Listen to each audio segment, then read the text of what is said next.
দর্শক, দুটা শিরোনাম দেখেন।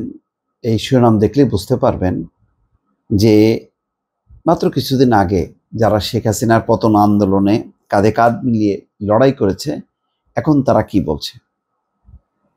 শিবিরের সভাপতি বলছে শিক্ষার্থীরা ছাত্রদলকে প্রত্যাখ্যান করেছে এবং ছাত্রদল ছাত্রলীগের পথ অনুসরণ করেছে। আর ছাত্রদল বলছে মধুর ক্যান্টিনে শিবিরের উপস্থিতি মুক্তিযুদ্ধকে কলঙ্কিত করে। দেখি আগে ছাত্রদল কি বলছে। এবার মধুর ক্যান্টিনে ছাত্র শিবিরের সংবাদ সম্মেলনের নিন্দা এবং প্রতিবাদ জানিয়েছে জাতীয়তাবাদী ছাত্রদল। ছাত্রদল জানায় মধুর ক্যান্টিনে শিবিরের উপস্থিতি মুক্তিযুদ্ধকে কলঙ্কিত করে। মুক্তিযুদ্ধকে ভারতীয় ষড়যন্ত্র বলে শিবির বীর মুক্তিযোদ্ধা ও শহীদদের অবমাননা করছে বলেও বিবৃতিতে উল্লেখ করা হয়। রোববার ছাত্রদলের দপ্তর সম্পাদক জাহাঙ্গীর আলম স্বাক্ষরিত এক বিজ্ঞপ্তিতে এই তথ্য জানানো হয়। বিবৃতিতে উল্লেখ করা হয়, ঢাকা বিশ্ববিদ্যালয়ের ছাত্র রাজনীতির সূতিকাগার ঐতিহাসিক মধুর ক্যান্টিনের প্রতিষ্ঠাতা স্বত্বাধিকারী মধুসূদন দে 1971 সালের 25শে মার্চ পাক হানাদার বাহিনী কর্তৃক পরিচালিত অপারেশন সার্চ লাইটে হানাদার বাহিনীর হাতে শহীদ হন। জামাত ইসলাম এবং ইসলামী ছাত্রসংঘ পাক হানাদার বাহিনীর সহযোগী হয়ে মহান মুক্তিযুদ্ধে স্বাধীনতা বিরোধী ভূমিকা পালন করে। শহীদ মধুদার হত্যাকাণ্ডের নৈতিক দায় জামাত ইসলামী, তাদের ছাত্র সংগঠন ইসলামী ছাত্র সংগঠন এবং পরবর্তীতে ইসলামী ছাত্র শিবিরকে নিতে হবে।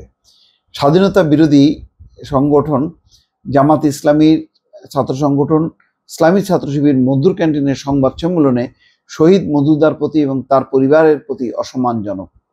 বাংলাদেশ জাতীয়তাবাদী ছাত্রদল মধুর ক্যান্টিনের ছাত্র শিবিরের সংবাদ সম্মেলন আয়োজনে নিন্দা এবং প্রতিবাদ জানাচ্ছে।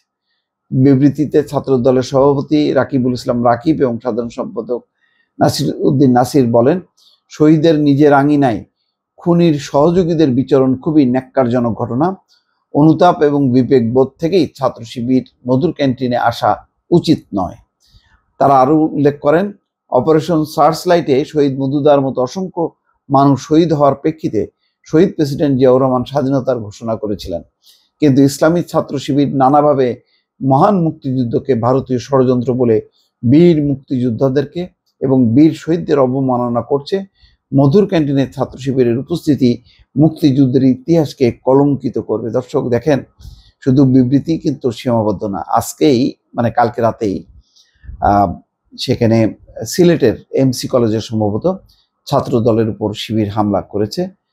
বিভিন্ন জায়গায় হামলা পাল্টা হামলা কিন্তু টুকটাক করে হচ্ছে এবং এটা ধারণা করা যায় যে শিক্ষা প্রতিষ্ঠানগুলোকে ঘিরে এই অস্থিরতা আরো বাড়বে।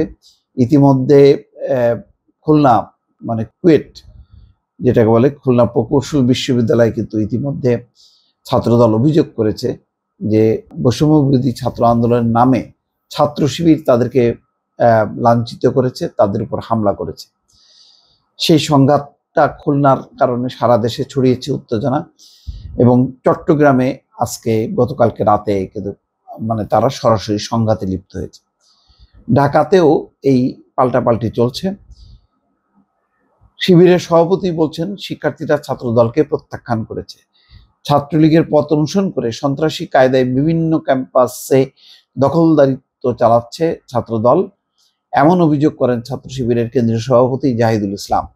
তিনি বলেন, শিক্ষার্থীরা ছাত্রদলকে প্রত্যাখ্যান করেছে, এটা সহ্য করতে না পেরে শিবিরের সঙ্গে বিরূপ আচরণ করছে সংগঠনটি। রোববার ঢাকা বিশ্ববিদ্যালয়ের মধুর ক্যান্টিনে আয়োজিত সংবাদ সম্মেলনে তিনি এই অভিযোগ করেন। জাহিদুল ইসলাম বলেন, খুলনায় ছাত্রদলের নেতা কর্মীরা শিবিরের বিরুদ্ধে জবাই করার স্লোগান দিয়েছে।